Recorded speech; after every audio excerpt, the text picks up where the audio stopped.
C190 calls for recognition of the effects of domestic violence and mitigation of its impact on the world of work. Measures may include leave for victims, flexible work arrangements, temporary protection against dismissal, inclusion of domestic violence in workplace risk assessments and awareness raising.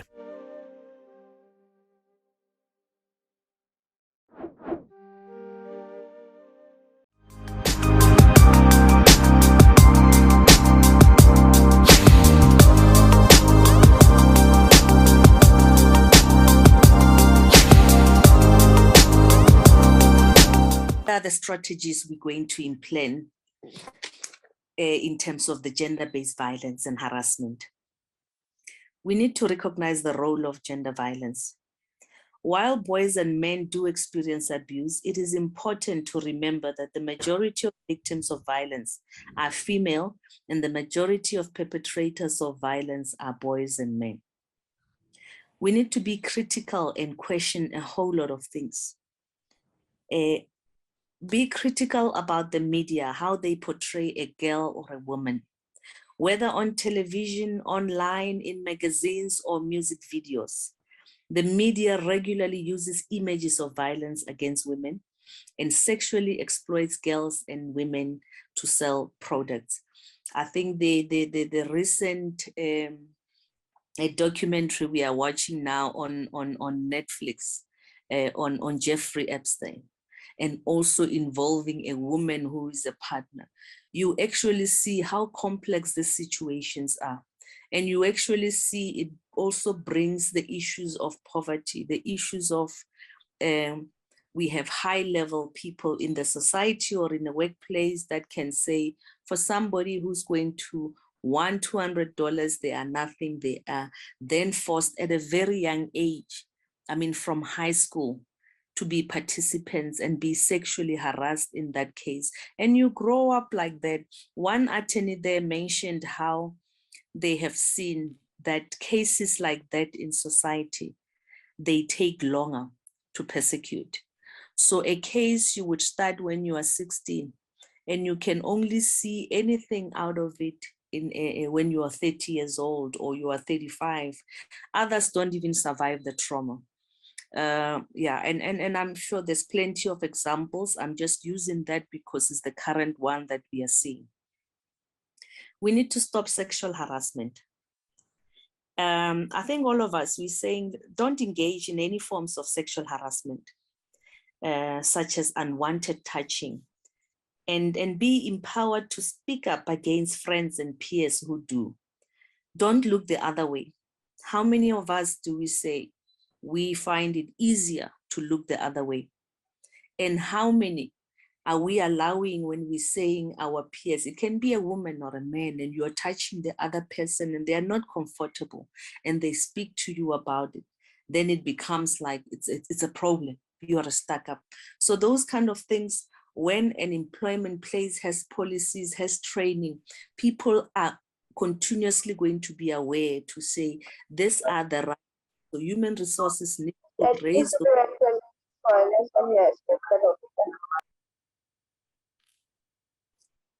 They need to raise those issues and make sure as part of the induction, this issue on harassment, on gender-based violence, is something that becomes standard.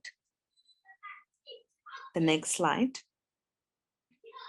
We need to stop stereotyping men and women roles. And I think the good thing is that we can see that this harassment is not only happening to women. We are just saying most of it's happening to women.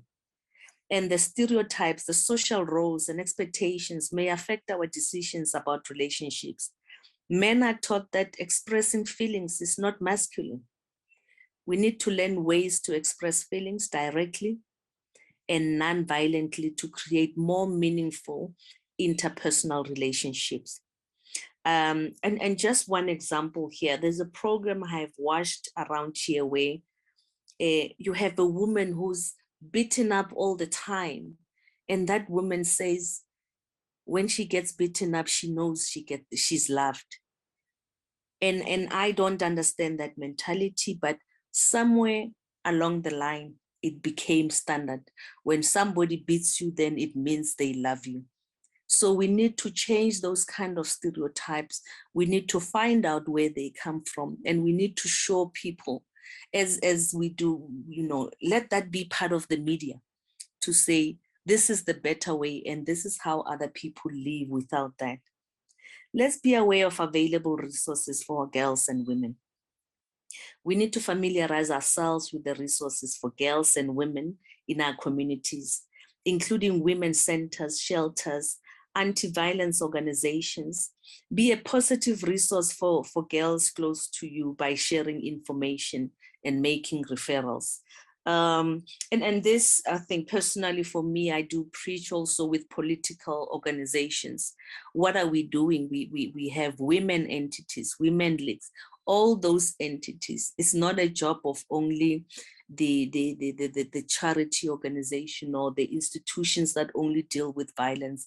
Part of this politics and this harassment also is involved in politics, including in government.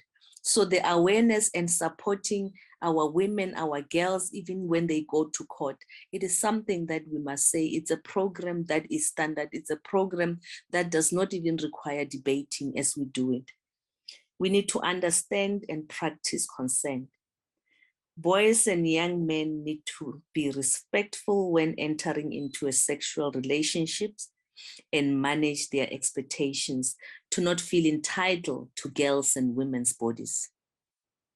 We have a case where there was a consent and they're high school kids.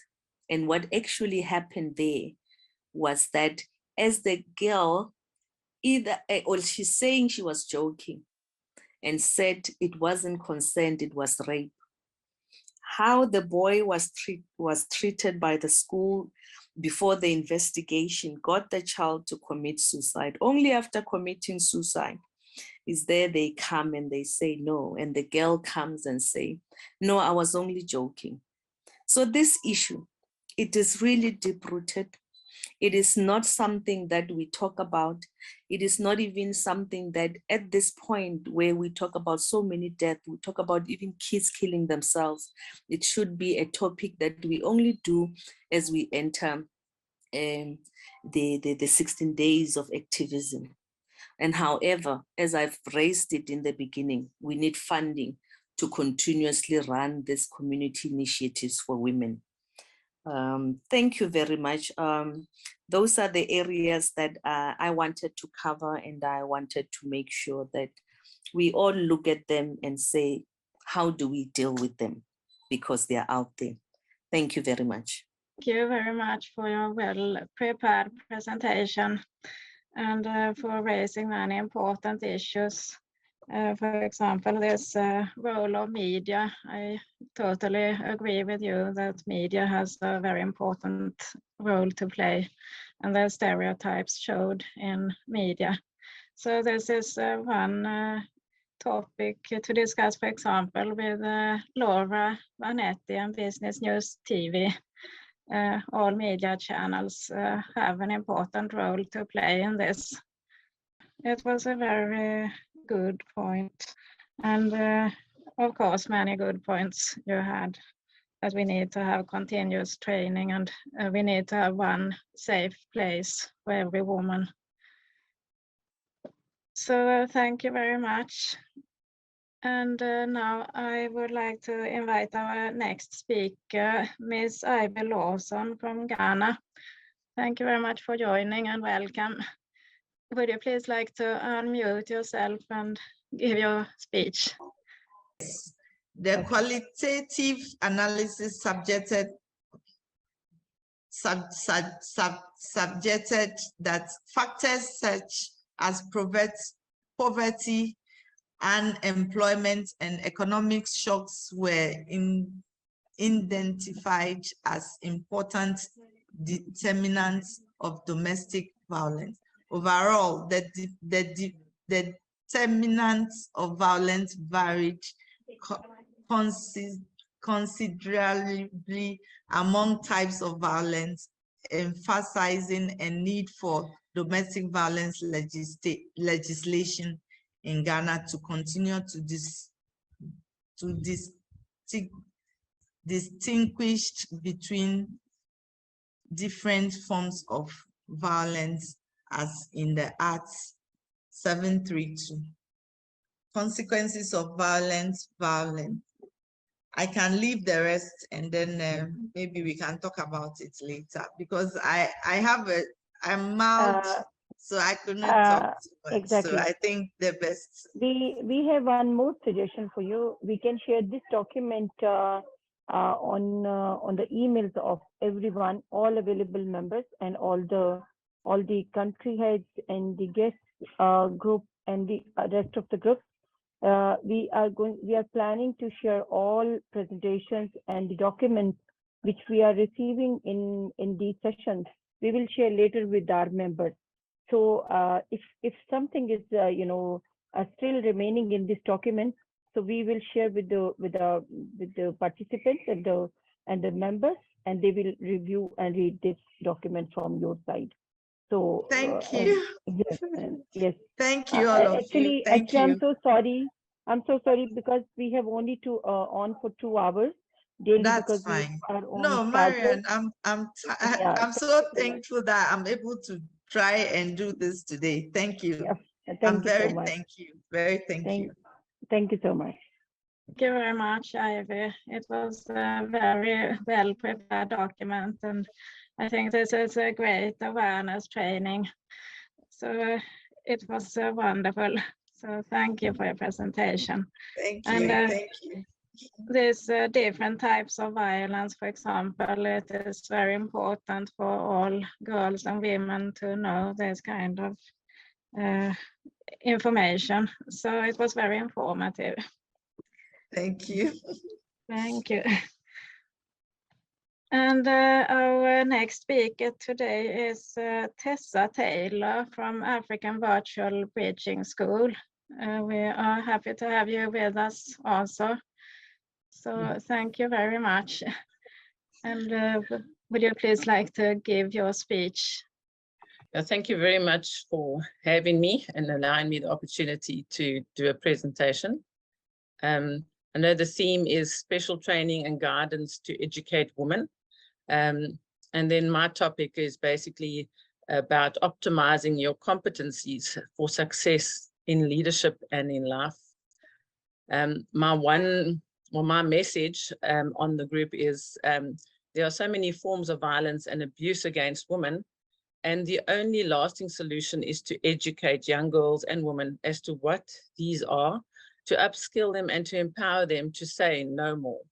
So that from an education perspective, that obviously is a very important part in every situation, to be educated. So great progress has been made in empowering women in the working world and in leadership positions, but we are still far from reaching the equality that women deserve. What makes women great leaders is the fact that they have high emotional intelligence. Women are very people-orientated and have empathy for others. So generally, women leaders create high-performing teams in the workplace.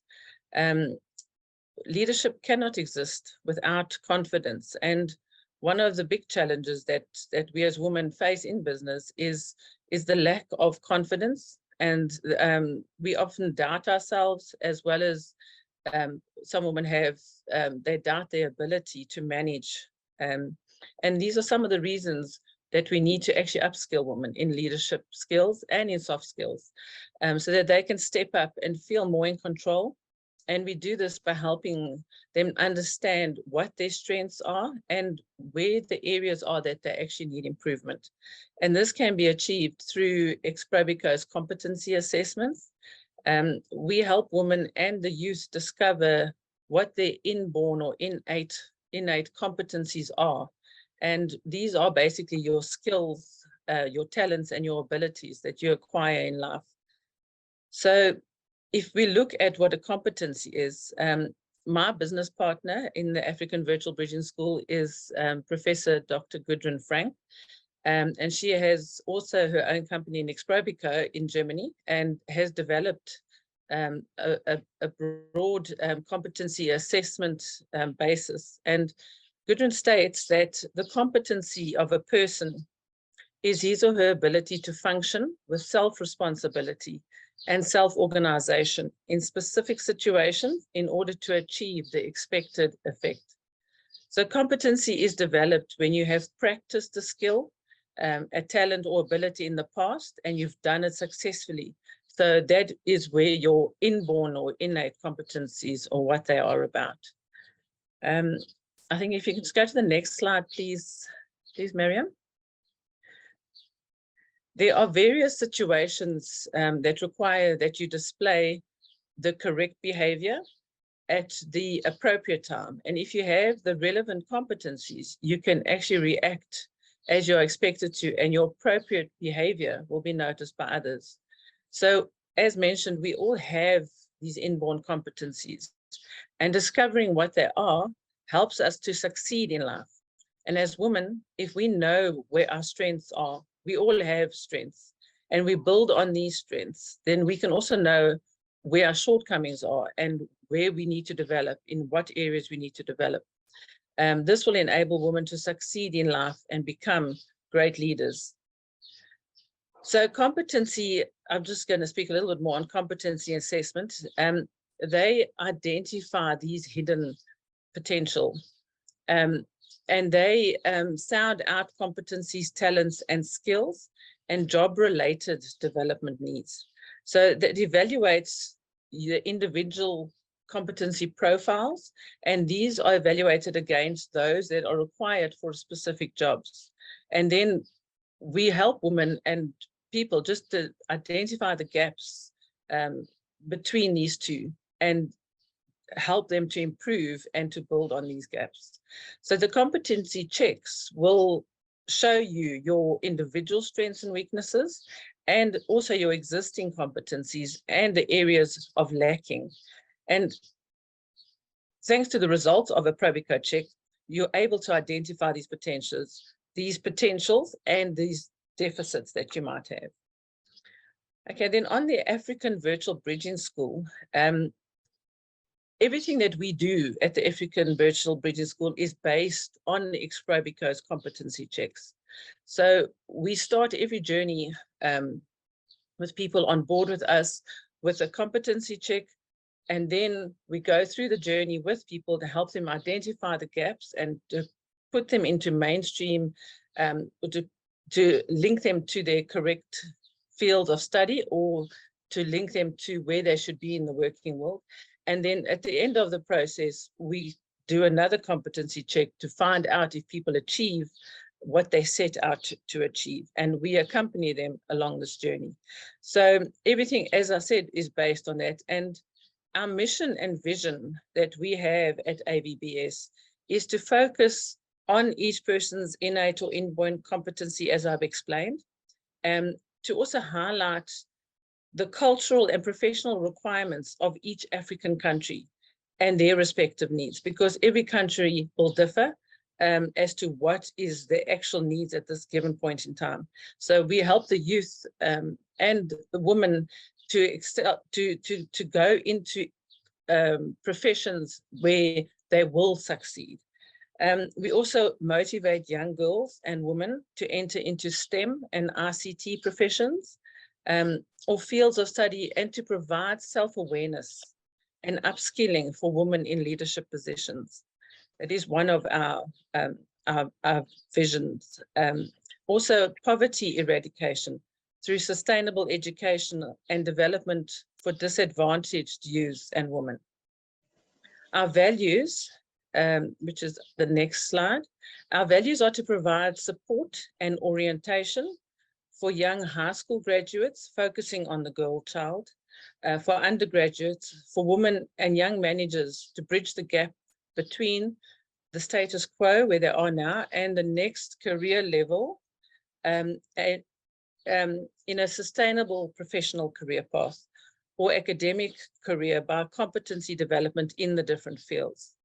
The next value is to create opportunities of sustainable and diverse education for disadvantaged children, including the girl child and children from orphanages, for the youth, for women and children subject to gender-based violence, for young women and men from different levels of education and countries of Africa, and to find the competency-based career path at the point of need in education in each country. We also focus on the future-oriented gender equality, professions, study fields, new leadership behavior, transformation competencies to support digitalization processes to support the 17 Sustainable Development Goals of the United Nations. So in summary, AVBS was founded to educate disadvantaged youth and women with new technologies and knowledge based on their own competencies. Yeah, that's perfect there, Miriam, that's fine. We educate them about different fields of study and job opportunities, as well as help them discover their individual competencies. And one of our offerings is our work orientation workshops, or WOW as we call it, where we engage in activities and open the minds of the youth, including young women, in the fields of STEM and ICT, as I've mentioned. And then we have presentations in these workshops, which are given by highly professional people. Mostly we have highly professional women actually giving their presentations from around the world. And we successfully conducted our work orientation workshops for students in Cameroon, in Zimbabwe, in Ghana and South Africa. And then we are currently liaising with Nigeria, Tanzania and Ethiopia to run these workshops in their countries as well, starting at the beginning of 2023.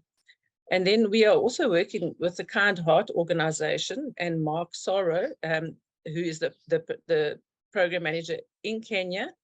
And we're looking and working with the Lighthouse Project, where our goal will be to educate mostly the disadvantaged students from the poor families in the rural areas.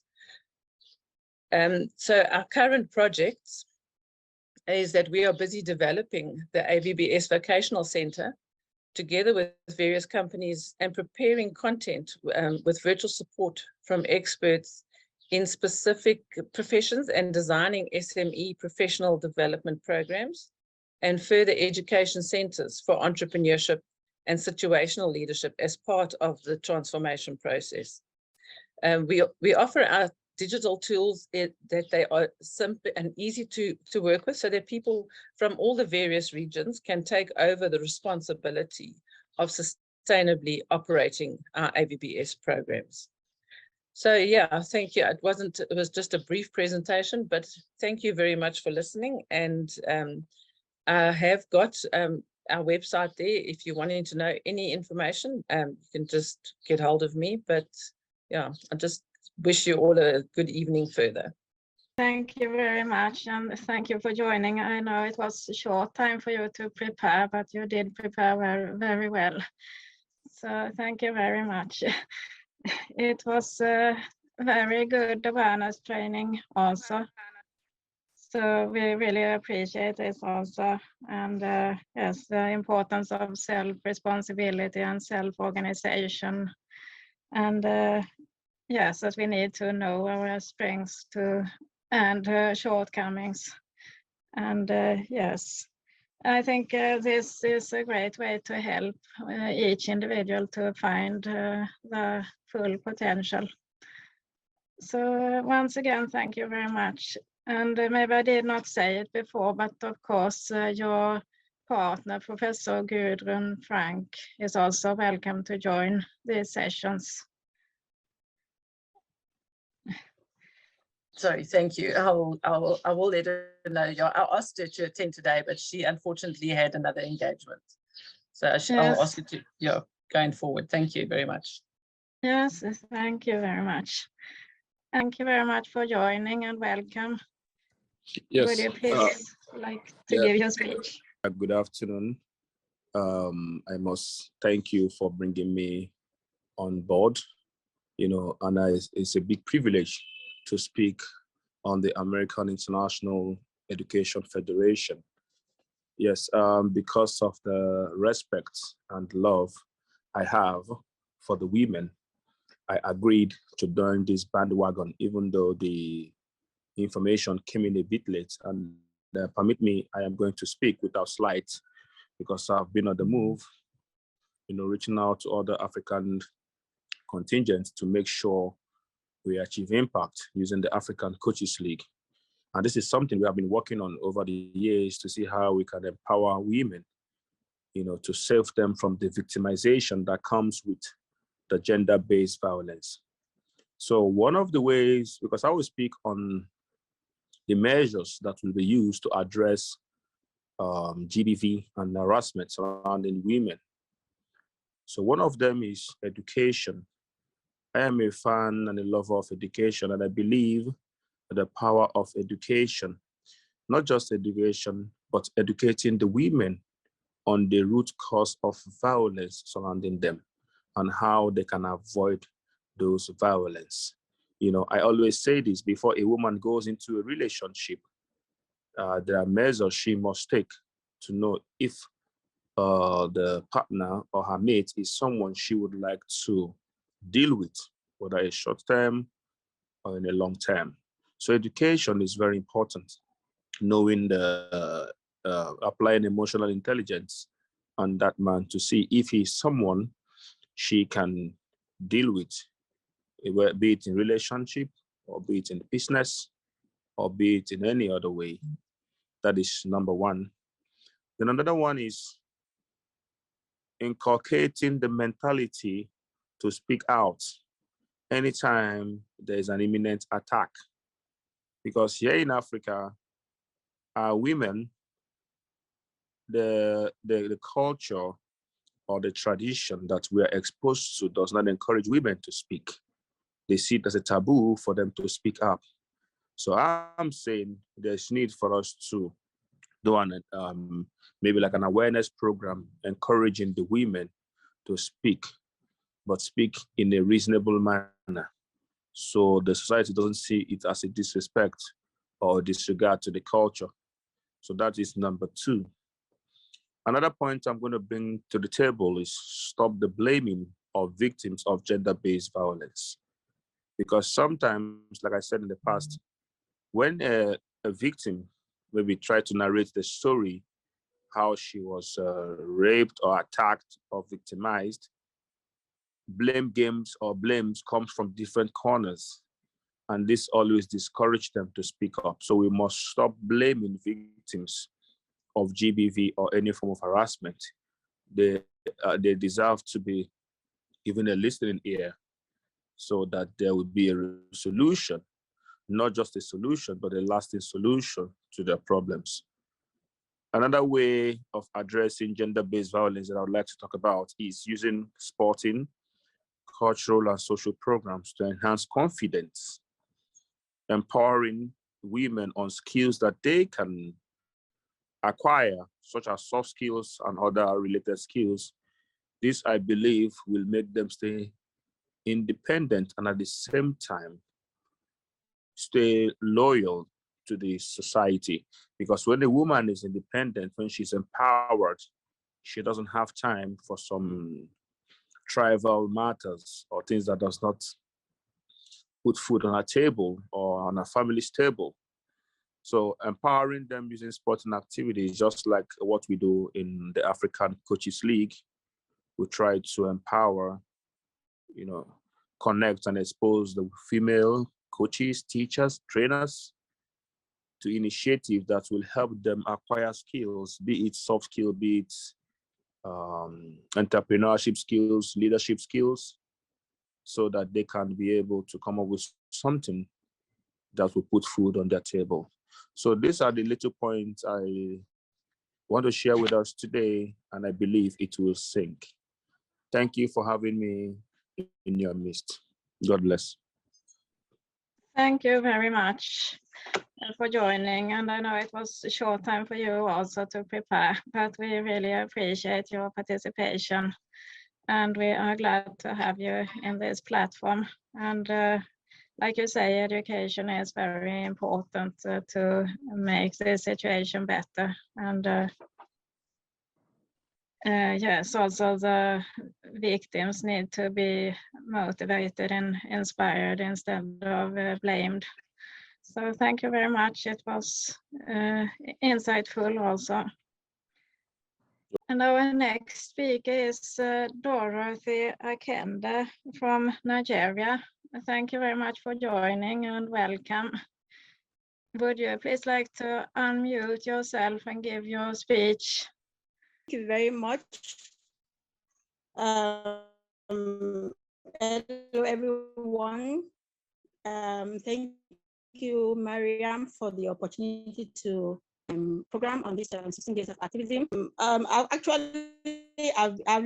listened to what some of the other speakers have said, and like the person who just spoke, Kenneth, he already said what I wanted to say, but I'm going to bring it to the practical experience, because right now, like for this, since the beginning of maybe between September, we have a shelter here in Nigeria. It's called London Heaven, and the shelter, we are helping to shelter women who are abused. And then for between the time of September to November we are in right now, we have about 7 women who have come to the shelter. And in fact, since this month has been really a hectic one, because these women, we have cases of 2 trafficked young girls whose children were supposed to be sold out. You know, the issue of trafficking now, young girls are getting pregnant and selling their babies. You understand, is a trend right now that is happening in Nigeria. Then we have women, okay, as a result of the crisis going on in our community, those of them who are in the IDP camp, their husbands are abusing them. So we are working with Doctors Without Borders, you understand, because they are referring women to our shelter. And as I speak, we have 2 pregnant women, 6 children, and 1 single girl who are there in our shelter. And these women, in fact, the other one, she was abused right from when she was 14 years old.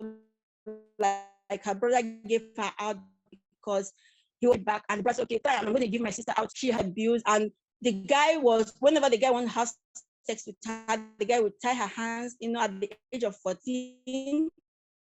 He would, you know, have sex with her. She had kids with this guy, and the day she decided to run was when he tried to kill her. He like, I'm going to kill you this night. You want to say your last prayer? And she was like, me and my children. You know, even the children saying that they want to ask their dad, what did we do? They were like, shut up, you can't talk to me like that. And you know, in the course of them praying, I don't know what happened. I think it's a divine intervention, and that was how she ran away that night with her children. And then on getting home, the brother said, you are too young to be at home, so we are going to give you out to somebody else. And then they gave her to another guy. And then this guy is still abusing. In fact, the guy and the dad were actually beating her, and you know, doing all kinds of things to her. Then on the 5th of November, right now she's 8 months pregnant. The guy beat her. She couldn't even hear very well. And then when she went to Doctors Without Borders for treatment, because they have a station at the IDP camp to look at people who are sick, and they saw her condition. They called us. They called me, and then they asked if we could take her in, because we had enough space in the shelter.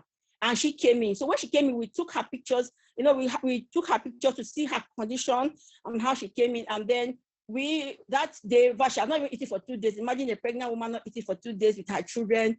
After we fed her, and then we made sure we gave her clothing and everything, we told her to rest. Then we took her to the government. You know, the thing is that we have laws that are already in place. A lot of people don't even know that this law exists. So just like as Kennedy is talking about educating, we should educate, let them know that these laws are there.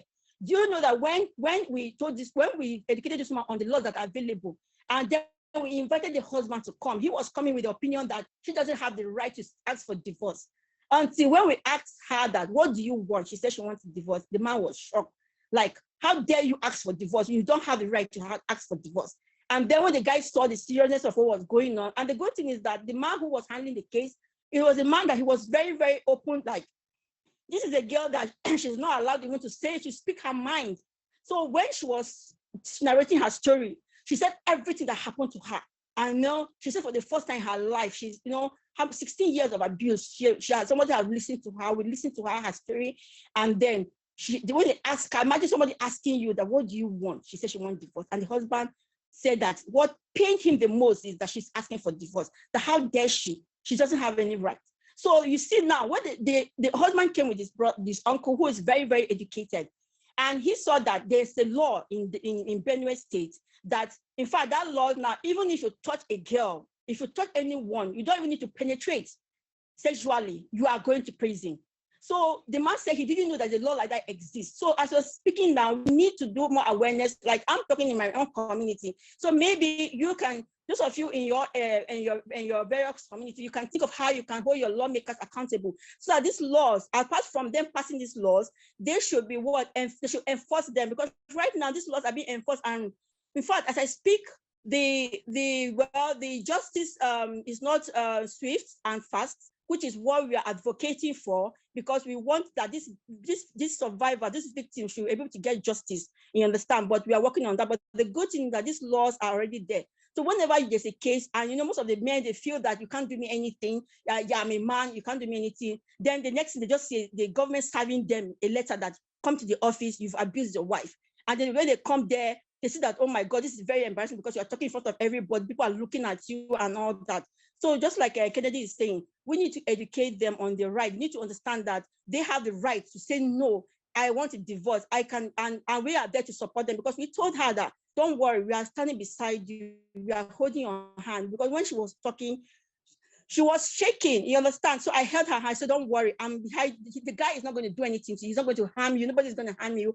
And she was able to narrate her story. So this is what we need to do. We need to show people that we are there for them. It doesn't matter. I tell people that before you look at me as a woman, before you look at me, I'm a Christian or a Muslim, first of all, identify me as a human being first, because that's the only way. If you're going to treat me, you will treat me right. So these are some of the things we need to do. Then when we talk about, Kennedy spoke about sports, like, yes, we also using sport, like we have an academy for young girls. And then do you know that we bring people every time to talk to these girls? And then when we spoke to them that how nobody have the right to touch you here, nobody have the right to do this for you. And then they see the girls saying that, yeah, somebody tried doing this to me and all that. I was like, if you are going through this, please speak to us. We have people who are lawyers who are ready to take up your case for free.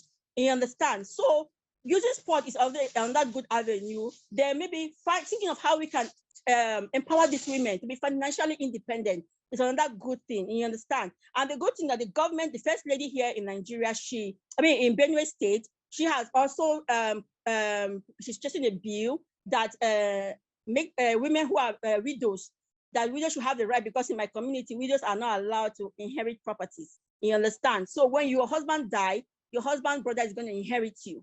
So if your husband doesn't inherit you, you have to pay back your bride price. So now she's saying that, no, we don't want that kind of law. If your husband dies and you have the right to go and be free to marry whoever you want to. So these are the things that we have. And now women know that, oh, we have the right now. Somebody's standing behind us. So as women, wherever you are, it doesn't matter where you are, we need to build, like my mentor will always say, we need to build long tables and not high walls, so that whoever is coming, we know that they have we got their back, and they can come to us and not feel stigmatized or be blamed for what happened. You understand? We recently on Friday, a 16-year-old girl was raped. She was brought to our shelter, and do you know what people are saying? That's the way she dresses. I'm like, oh, so because she dresses like this, that does not give the guy the right to rape her, because it was her cousin that raped her. And now we took her to the hospital, and they were able to do her some tests and all that.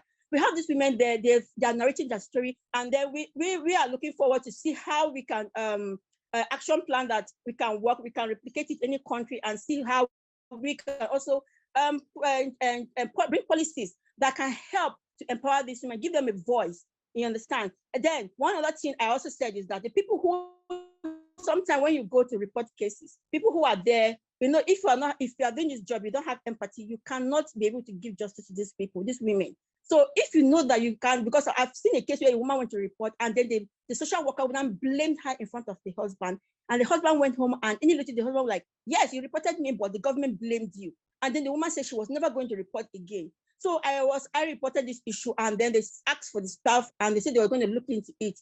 Because if these people come to you, we women, we should be able to protect it. There's sometimes, it's even with the women that we are even stigmatizing these people, which is very, very wrong. You understand? So these are the measures we can use to address these gender issues. You understand? Then hold government accountable. If they are not passing it, but the government law is more than any other kind of law. So the good thing is that we are in fact we are fighting that here in Nigeria, in my state especially, and we hope that we can join hands together and see how we can support women by building long tables and not high walls. Thank you very much. Thank you for sharing your experience. And I understand you are doing very important work there, and it is a very difficult situation for these women indeed. So you are right, we need to stand together to try to make the situation better. Thank you. Our next part of the session today is an open discussion, so I will leave the floor to Mariam now to introduce this. Thank you very much. Thank you so much, Maria. And first of all, I'm going to say thanks to our all speakers today, Colo Fellow and the men Ivy, Dorothy, and also the Kendi and Ma'am Tessa. Thank you so much. You all are preparing yourself on a very short notice, but I think the challenges are part of the leadership. So you all accept the challenges and you present very, very good presentations today. And these presentations are going to be in our, the campaign data knowledge bank, and everyone can access these presentations for their review and for their record as well. So thank you so much. So today's topic, for which I have already shared in the chat box also, this is the specific measures to address gender-based violence and harassment. And we can also, the second topic we can cover with this, special training and guidance to educate women. So you can suggest that what kind of special education and the training programs we can design and we can introduce to educate women to make themselves safer from the harassment and the violence. So I think so we can take our today's participants one by one. First of all, I'm going to invite Ma'am John Kerr. Ma'am John Kerr, topic is front of you, and you are kindly unmute yourself and share your comments. Thank you, everyone. And I'm sorry I missed yesterday and Saturday. It was unavoidable, and I wish I will listen to your recordings. Again, I want to express how sad I am that we're talking about this today, that this issue still exists, but it does, and so we have to deal with it. And so I agreed with a lot of the things that were said, education, laws, and especially the awareness. So my question is, laws exist, but are they enforced? What are the mechanisms that someone will go through? So, it's like policies, right? You can write a policy, but if it's not enforced or enforceable, what is the repercussions of that if someone doesn't have to adhere to it? And the second thing that somebody really brought up, and everyone knows how I feel about children and the impact of children and those sorts of things. So obviously that's on the table. But this whole idea of women shaming. One of the speakers mentioned that, I think it was Dorothy, that when the woman went into a center or to report, the social worker shamed her. And so, how do we stop that? I guess we can do it with the education. So the enforceability and the education awareness, I think, is an issue. And also maybe we could talk about home and security. How does someone feel safe in their home? Because I'll say in Canada, once a woman reports her husband on domestic violence, a lot of times the violence increases, and in fact a lot of those deaths also increase. So how do we protect those women once they take actions? So I guess I'm asking more questions than answer, but I can give some solutions later. I have some, But I just wanted to hear some of the thoughts of the people who are in the field. So is there any person wants to ask any question from M. John Kerr regarding her comments?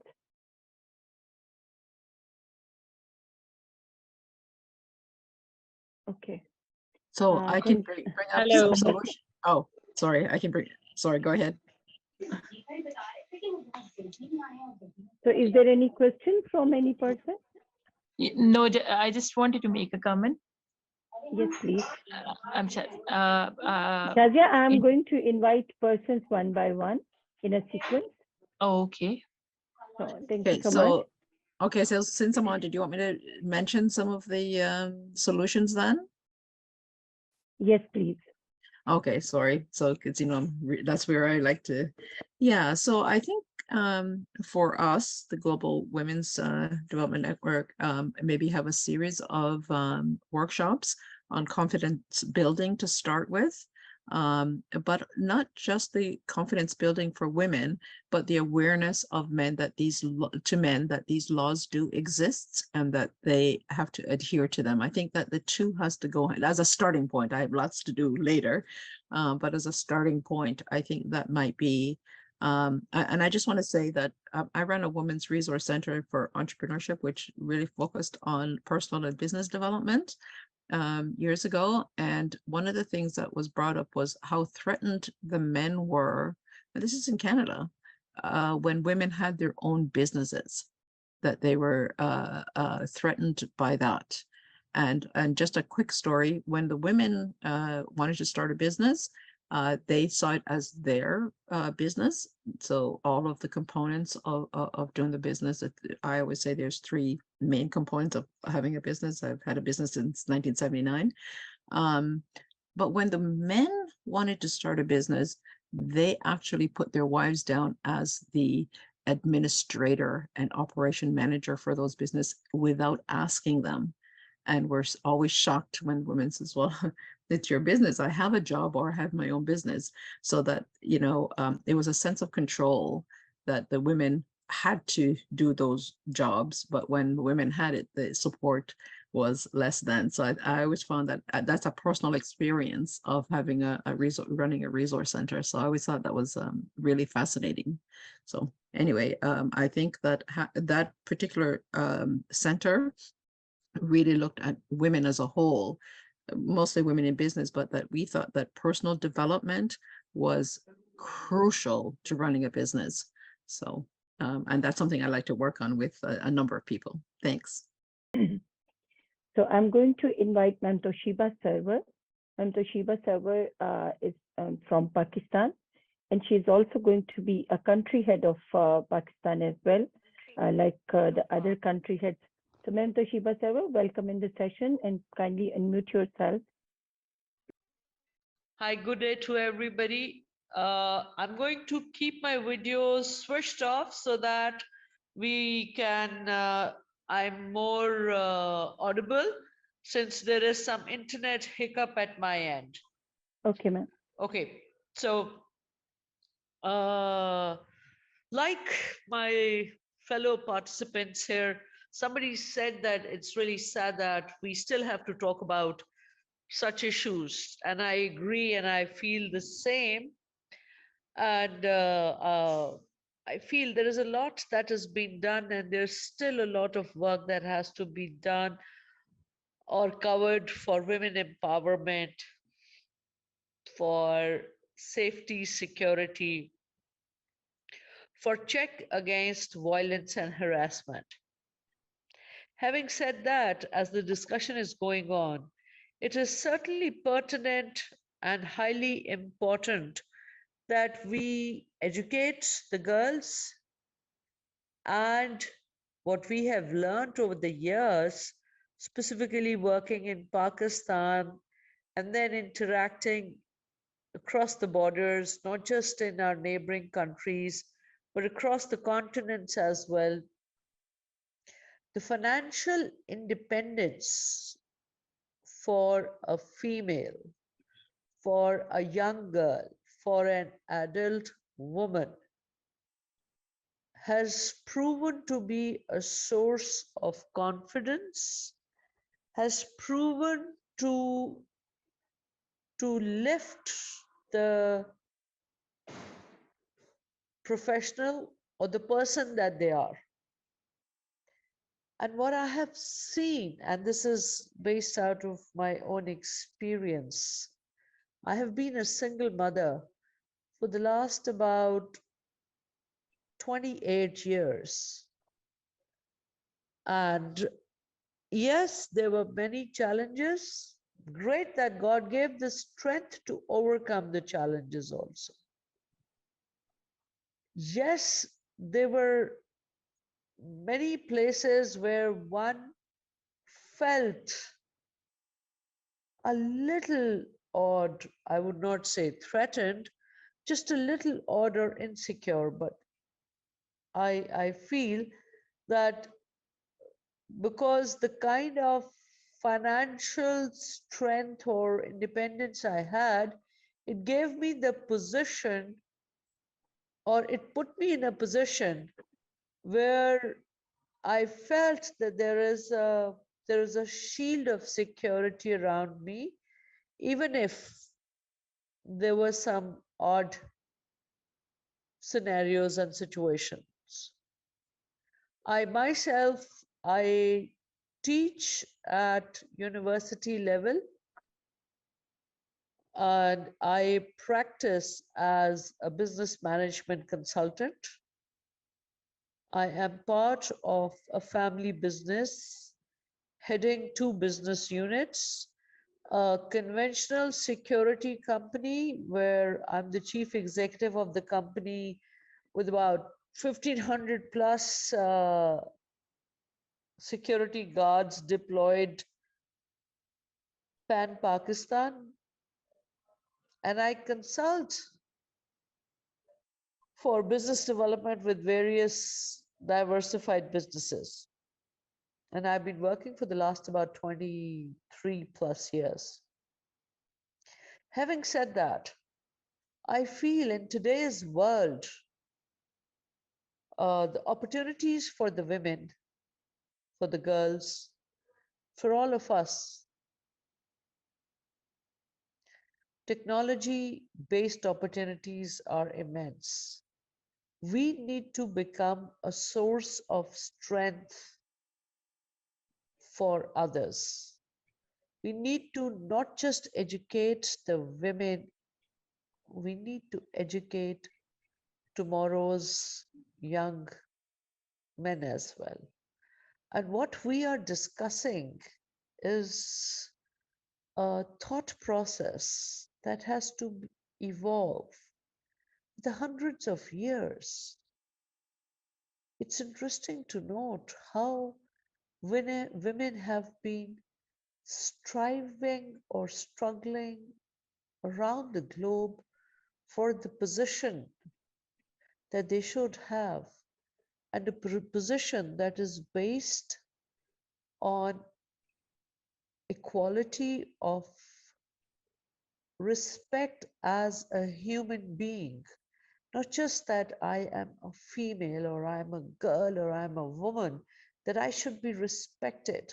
Yes, I should be respected because I'm reciprocating the same respect. So I think in today's days of dynamically driven technological world, we have to talk about experiences. We have to give confidence to each other. And I think this platform is one of the best things that could happen, that at least across the borders, we are sharing our thoughts, we are sharing our feelings, we are sharing our aspirations, we are sharing our future plans. And I think if each one of us becomes the torch bearer, so tomorrow is not far away when we will see a different world where girls are more empowered. challenges are there. So, well, these challenges make us strong. So let's decide together, let's commit. We will create awareness, we will multiply our confidence, we will share our strengths, we will empower each other, we will promote entrepreneurial spirit so that the women who has been facing violence, whether at home or harassment at work, they get empowered to rise above all these. And let's work towards eliminating the negativity. Well, I get very emotional and sometimes I just get carried away. So excuse me if I was time barred and I've taken more than my due share of time, but I just am feeling so enthusiastic to listen to all of you and then be ready to, take up the challenge here and create a better world for our girls, for our friends, for our associates, for making a brighter and a secure future for the women of the world. As a global citizen, I'm committed not just for my own country, but yes, whatever we can together achieve, we should do it. And step by step, let's make our girls confident. Let's teach them how they should start feeling confident about talking about all those things which were thought of bringing shame to the women. It's just the perception that was created around us, and we have to change that perception. Thank you very much. Thank you so much, ma'am. Thanks a lot. And yes, I think so. The training and education and direction for the young women and men as well is very important. And I think so. This is the exclusive, hashtag of your discussion for today, that we must educate our new generation, especially in terms of creating a safer places for all which are working together. Thank you so much. And now I'm going to invite Shazia Abbas. Shazia is from a law profession, and she's also one of the GWDN member and also the IWDC member from last 2 years. Shazia, kindly unmute yourself. Thank you, the president and the founder of GWDN. Thank you, Dr. Tamara. Thank you, Dr. Marineke, and all participants in today's meeting. I'm glad to be here today. And just to make a comment, 1 minute comment. Yes, ma'am. All that have spoken. Yes, to the World Health Organizations, 1 in 3 women will experience violence in their lifetime.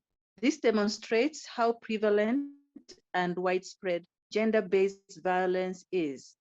It transcends borders and cultures and affects millions of people every year. Including ourselves, if we can girls up to where we are now, over 50 years back, we have incidences that we can all share if there was time of gender-based violence. We have all experienced it in one way or another. And therefore, when we are meeting here, we are only putting forward just a few of points that can be put together collectively so that we can be able to train our young girls, particularly women and girls, and be able to train them how they can live in this world And we can also together make it a better world for everyone. I have a case study here. A woman, I remember a few years back, a woman married to a heavy drinker man who leaves home very early and goes to work. And after work, he joins his peers or his age group to go and drink in a drinking spree. He comes home when he's drunk, and the mother or the wife has just weaned the baby.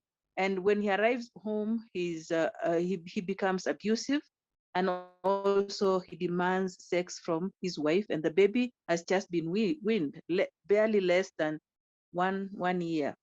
You find that the mother has to bear with that and is ready to have another second baby. So we have to go in and train them to have family planning and to be able to plan properly, because having babies following each other would be another abusive and harassment and very difficult world for the wife, for the woman.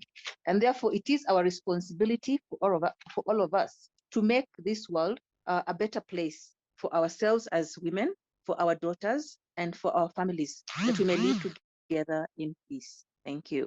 Thank you so much, ma'am. And I would request to Ma'am Mercy. Ma'am Mercy, if you want to kindly unmute yourself and you can contribute your 1 minute comment regarding today's topic. Hello, thank you very much, Mariam, and everybody for being here.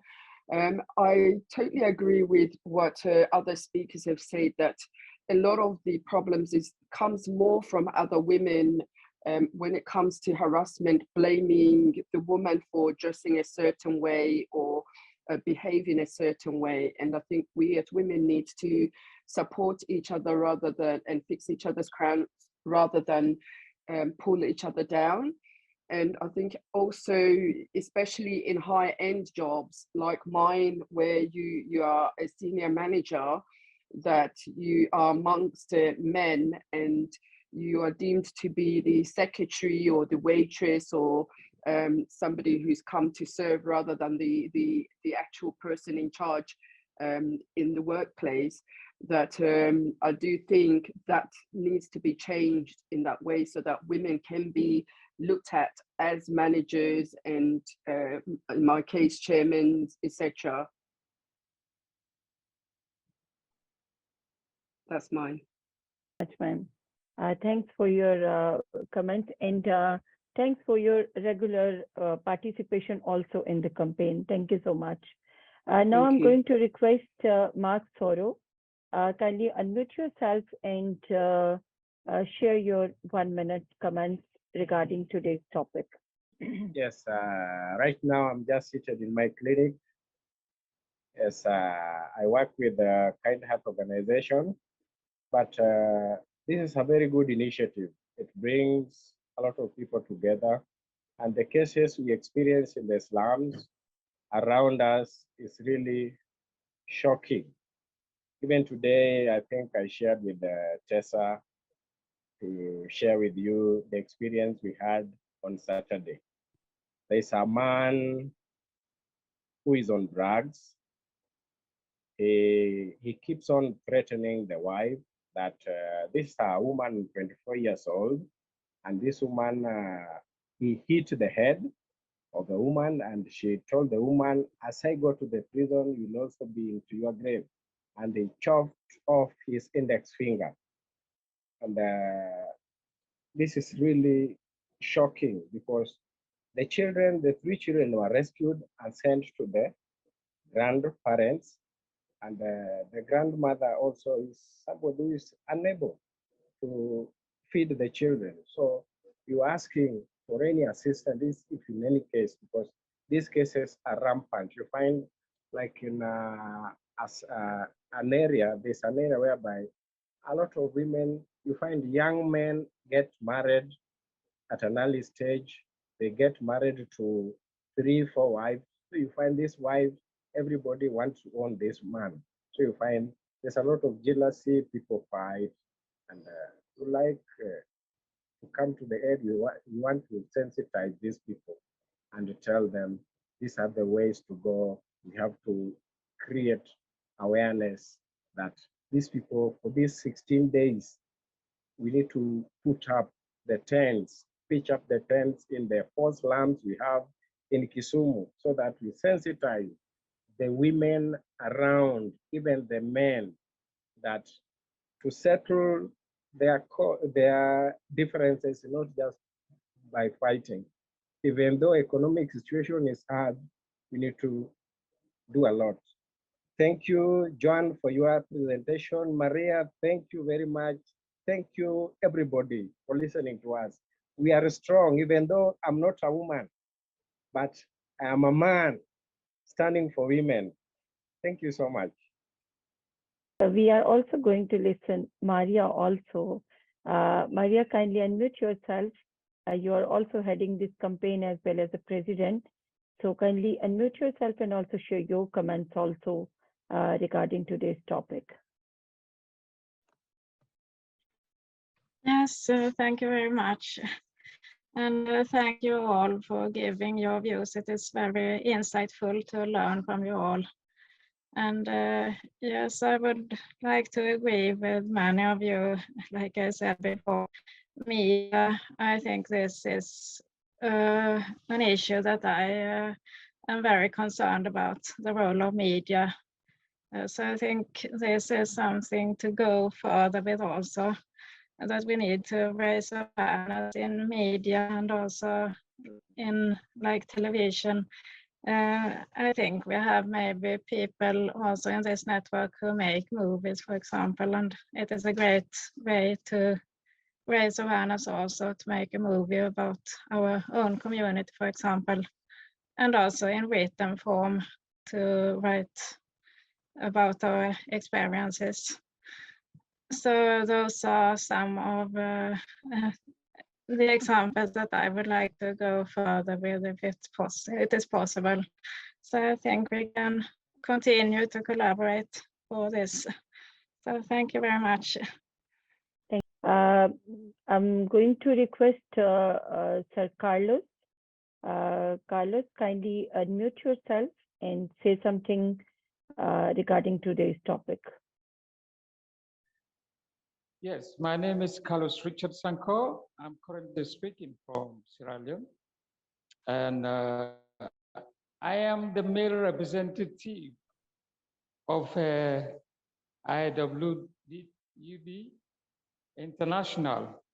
And we have the female representative, but we are so busy on diplomatic issues today. But what I want to say here is I'm really impressed. I've been following all the presentations. The issue of economic empowerment is very, very key. For me, it is the fundamental. That is absolutely, for me, when I go through at community level, I see our people that is really missing. So if we partners, we concentrate and ensure that we set up a rightful platform system in the area of economic empowerment, and not only concentrating or looking at those intellectual women. For me, that is the gap that I am seeing in Africa, where I am currently. That most times we only target those who have gone through higher learning institutions, those women. When we call meetings, when we call sessions, what is happening, those, the grassroots people who are not educated, they don't have the opportunity to be there. They don't go there because they see themselves, they are minors. All right, they see themselves, they cannot compete, or they cannot be where those people who are intellectual, those women who are intellectual. So for me, how can we break the barriers? That is very, very key. And so for me, I have started it in Sierra Leone, and I'm going to present that one next week, of course. That one of the strategies is I'm going for the grassroots women, empower them in various areas like my brother mentioned about education, to ensure that policy-wise, economical empowerment, interventions, and other ways we believe that my own strategy, I believe that by that way can help transform and also break the barrier of inequivalence. So when we talk about equity, it's very, very important, but it is really missing. So as we are talking here, as technocrats, as professionals, let's think about the ordinary women who are there, who cannot see where we are, and they don't understand the jargons that we are saying. Thank you. And we are all going to hear from you more when you are coming as as a speaker also in the coming week. Thank you so much for joining, and I wish that your country head must be on in the next, because she is a newly joined person. That's why I'm focusing more again and again for their joining as well. Thank you so much. So now at last I'm going to invite. I saw one of the new name today, and I wish that they also come and say, this is S.A.M. I can't pronounce this name, might be correctly. This is S.A.M.P.O.N.S.A.H. So kindly unmute yourself, also set your name, introduction, and share your views as well. Thank you so much. It's S. Amponsa, S for Samuel. Okay. Thank you so much. And you are from?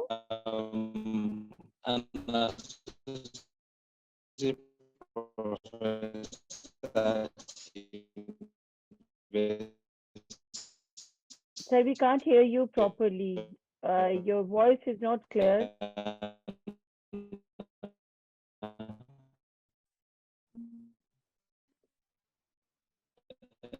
And I've really enjoyed. Sir, unfortunately, we can't hear you properly. Can you please pass on your comments in the chat box along with your introduction? The sessions from all present we have to give, so I'll go straight to them. So one of the cost governance, and I've always brought in. Audible now? Maria, can you hear me now? Yes, but not clearly. Okay, so what I'm saying is that women in leadership who have always presented in my PhD class have always indicated over the years that women are their own enemies. So to win this battle, I think one of the presenters said it, women should not pitch themselves against one another, so that together we can hold hands and win this battle. Number two, I think the spotlight has mostly been on women who are in poverty-ridden homes and communities. But listening to the presentation, I think it's time we have to cast our eyes and our focus to women from privileged and affluent homes. Many of them are being abused, but are silenced because of what they might lose if they leave their homes. And there's a typical case of a very popular Nigerian gospel musician who died this year. She had fame, there was wealth, opportunities, and platforms, and suddenly she died from abuse. So apart from women holding hands, we should also cast our net to cover women from affluent and influential homes, so that we can win this battle holistically. These are the two key points I wanted to add. Thank you so much. Similarly, closing on our, the uniform presentation, which is prepared by ILO C119 campaign, organizers. And this presentation is actually a guideline for a whole campaign, which we are, using for our regular sessions, for the topics, for the discussions. And after the speeches and the open discussions, we again go to the summary and the presentation just to make a relevant, things which we discussed. And at the end, the summary shows that what exactly the ILO defined, we are focusing to raise this awareness and enhance this campaign, connectivity along with the ILO in collaboration. So we are trying to keep all these things and guidelines with us till 10th of December. So as per today's guidance and trainings, which is the topic for today's for the speakers, to educate the women, to give them awareness, and also make them able to raise their voices from their side with the support of their local government and the legislation. So including violence and harassment in relevant policies. So on which subjects the women needs the guidance and trainings more. So the including violence and harassment in relevant policies, raising awareness, which we are already doing, and we need to more, do in collaboration and in partnerships. Gender responsive education curricula, providing guidance, resources, and trainings to workers, employers, and other relevant authorities like judges and labor inspectors. Because all these persons, are supervising, heading, giving directions to the women or even the workers in the, set areas or sectors. So developing materials for journalists and the media personnel also. So guidelines not only required for the women, guidelines is required for the education authorities, for the employers, for the judges, for the laborers, all the management, all the high positions also needs to be trained to run these workers, and also work with the women, all the protocols, respect dignity for the women, and also we must focus because Maria always said again and again that role of the media is very important. So keeping ourselves with ourselves, the media also needs some guidance and on the materials, on the content, on the programs, and all on the content connectivity from their side. So this is the summary for today's our sessions, that guidance and trainings, which is most required thing at that time. And I'm also going to add one of our members, that Safia said that we need trainings and guidance program for the economic empowerment of the women also. And with this summary, I'm going to hand over the session for the closing to the president of the campaign towards Maria. Maria, this is over to you for the closing. Thank you. Thank you very much for this last summary of this today's session. And thank you all for today. It is, like I said, very insightful to hear your stories and your experiences, and I really salute you for all your efforts.